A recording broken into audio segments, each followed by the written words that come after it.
Suicide is the second leading killer of people in the college-age population. It may not be easy, but talking about suicide and mental health could save a life.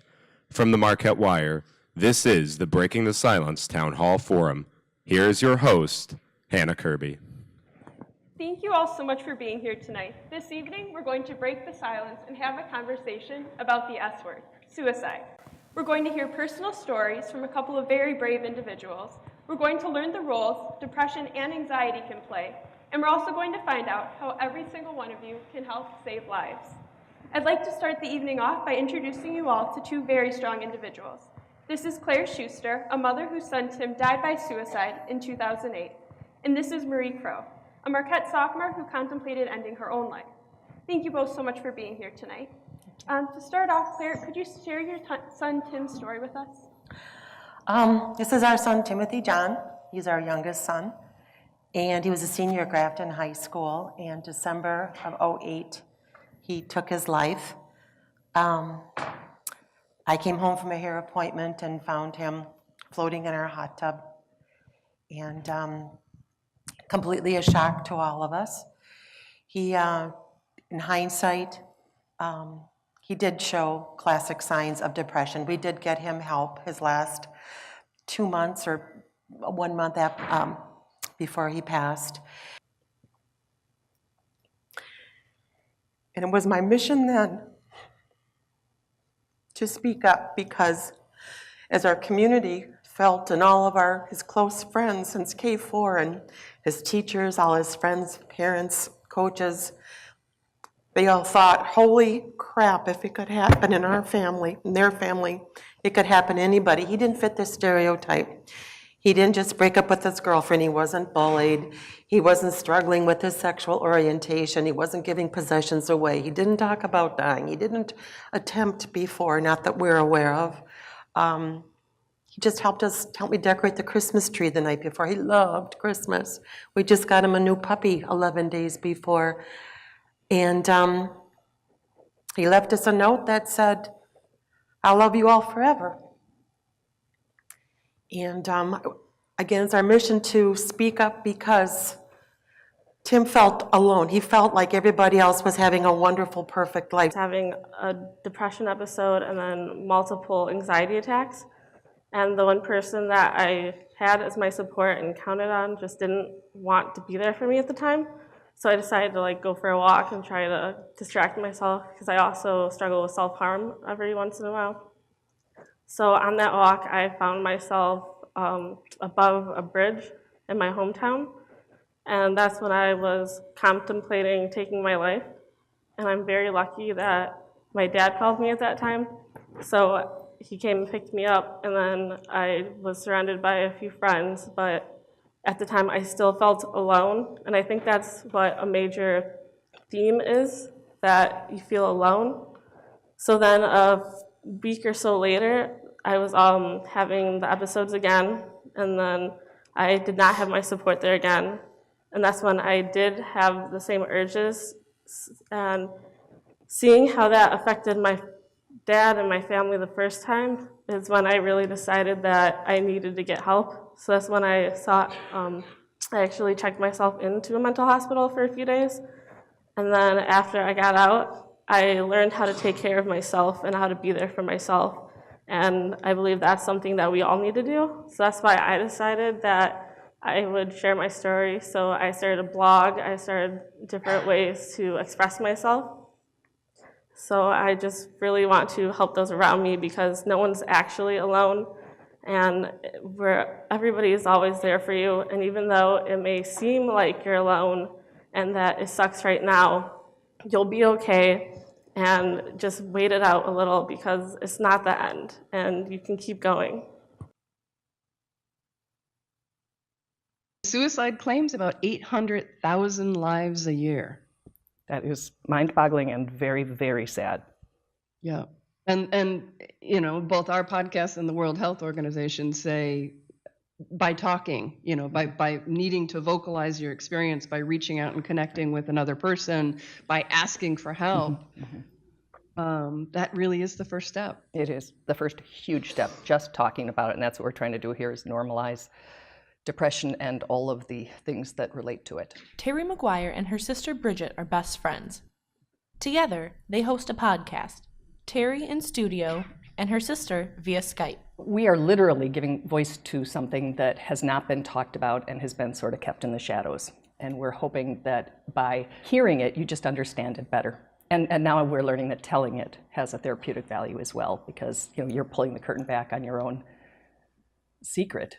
And so many share the same secret. Bill, Reed, Catherine, these are all people who reached out to us asking if we would interview them. In hope of helping others. And today we will talk with Medi Spees. I fought really hard to get to a place where I came out on the other side. I could see that beauty on the other side of depression and grief of losing a loved one to suicide. The podcast is posted on their website, iTunes, and SoundCloud, but it all starts right here in the studio. In terms of actually, waking up in the morning and going, let's do this, it wasn't there. Now it is, and that's a really nice thing. It's if this is my last job, I'm glad I picked one that is having an impact. From Splice Media Marketing, I'm Cheyenne Fisher for MUTV News. I am now joined by Terry McGuire, one of the women you just saw in the video who's giving voice to depression, and Dr. Barbara Moser, the chair of Prevent Suicide Greater Milwaukee. Thank you both so much for joining us tonight to talk about depression and anxiety. Thanks for having us. Thank you. So since we just watched the video about you, Terry, let's learn a little bit more about giving voice to depression. How did that idea come about? Both my sister and I have depression. We have lost family members and friends to suicide, and we were talking about the things that we could do at this stage in our lives in terms of both of us wanting to start a new project and a new, not just a career, but to make a difference instead of just make a living. And we realized that this was something we knew about and something we could help to bring voice to. And with the opportunity to be in different parts of the country and have access to different people in different age groups. She has younger children, I have older children, so we had access to some of their friends through social media. And we sort of just gave it a shot, and it was very different than we expected. Thinking it would be pulling teeth, ended up being opening a dam. Dr. Moser, why is the college population so at risk? Well, the college population is leaving home often for the first time, leaving their family, friends, and they are having to organize their lives and really make decisions, perhaps on their own, that they have not had to make before regarding what classes to take, how to balance time, who their friends are, how much alcohol to drink, whether to use other substances. So there's lots of different factors that lead to a lot of angst and wondering, what should I do? Am I doing the right thing? Self-doubt. And so that does make college students vulnerable to anxiety and depression. Hi, thanks for your insight, ladies. So when we were talking about coping mechanisms, neither of you mentioned medication, which I thought was interesting because, as you said, there's no difference if you had a headache, you would take, some Advil. So what are your thoughts? Why do you think there's this approach avoidance with taking medication? I have a couple friends who are clearly, they have depression and they don't want to take antidepressants. They don't want to put something in their body that's unnatural or whatever, what they perceive as unnatural. So what are your thoughts on that? Yeah, so when I think about coping mechanisms, I guess I'm thinking about what a person can do for themselves. And so a medication would require, seeing somebody and getting a prescription. Medications can be hugely helpful in treating depression and anxiety. I I too live with depression, have been on antidepressants for many, many years. They've helped me tremendously. This is Tidal Waves. Don't blame me for my fear of drowning when nearly 71% of the Earth's surface is covered by water. Drinking the doctor-recommended 64 fluid ounces of water daily, I am drowning myself from the inside, slowly killing myself in the name of fear. My insides are churned by seasickness-inducing currents, pushed and pulled by my own tropical storms and tidal waves. I am not pristine waters. I am tsunamis and flash floods. Dropped pebbles do not send out even in photogenic ripples from my core. Instead, they land like metal tons and tombstones. I am not peaceful. I am irregular, unpredictable, moody, tragic, shaky, dramatic, unsteady. I am suffering, leaking, taking on water. I am breaking. I am a cargo ship destined to crash. A devastating shipwreck set on its fated course. I am meant to burn. I am meant to die. I am not the glamorous yacht coasting along the tropical spirits of the Bahamas. I am not a sailboat peacefully waiting on the still morning water, basking in natural glory. I am not you, them, him, her, whoever. I am suffering from my own sabotage. I have punched and kicked hole after hole into the bottom of my vessel. I can see that I am on my way to drowning, but I kind of want to be. I've tried flooding my anxiety, waterboarding my suicidal desires, and sinking my entire way of being, but I'm still breathing, still afraid. I'm still suffering, leaking, taking on water. I'm still the same. Thank you.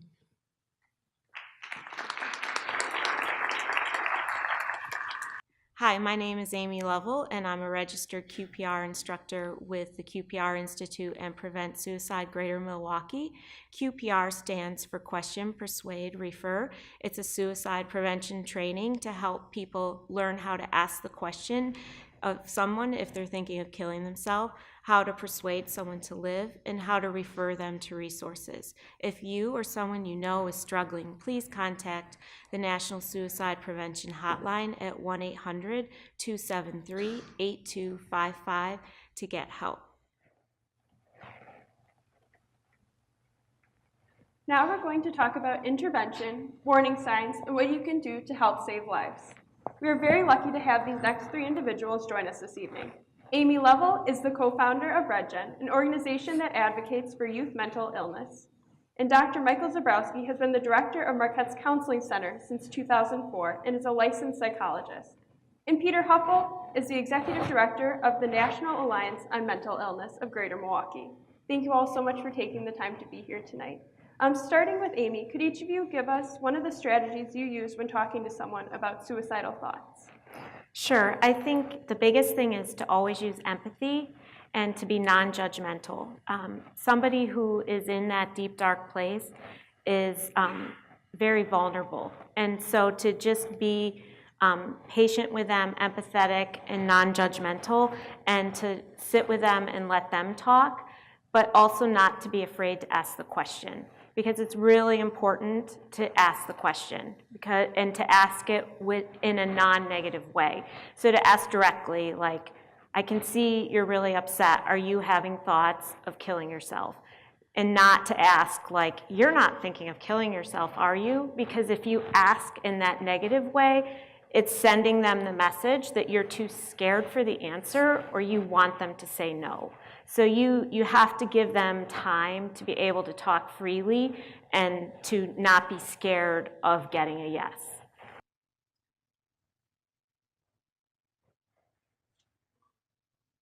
The saying goes, it runs in the family. My dad is 6'6", my mom's 5'10", so I'm the shortest in my family at 5'9". These aren't the only things that run in the Fisher family. My mom and dad both play basketball at Marquette. My dad was a walk-on from New Jersey. My mom was top 10 in rebounding upon her graduation. I always say that my parents put like a basketball in my hand and Marquette in my heart. Jenny carries on her parents' athletic legacies from the press box. With Marquette Athletics, I'm a media relations assistant, meaning that I work at basically every home event.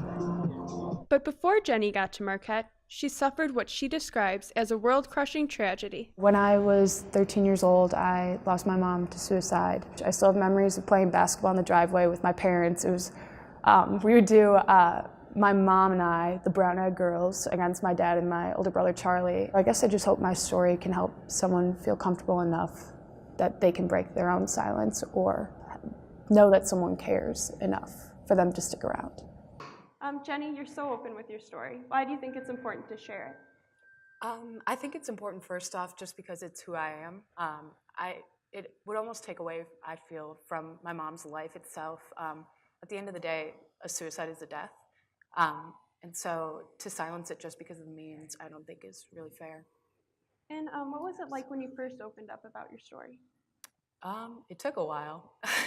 We're here, 7 years later, and I'm talking about it and nearly losing my voice. But the first time I think I really talked about it, it was hard. I didn't really want to wrap my head around it. When I was 13, I didn't know what was happening. I was barely going through puberty even. I didn't know what was happening at all in life. And so I think the first time talking to people about it really made me realize that, this is a valid thing to feel and to go through, and that I'm not alone.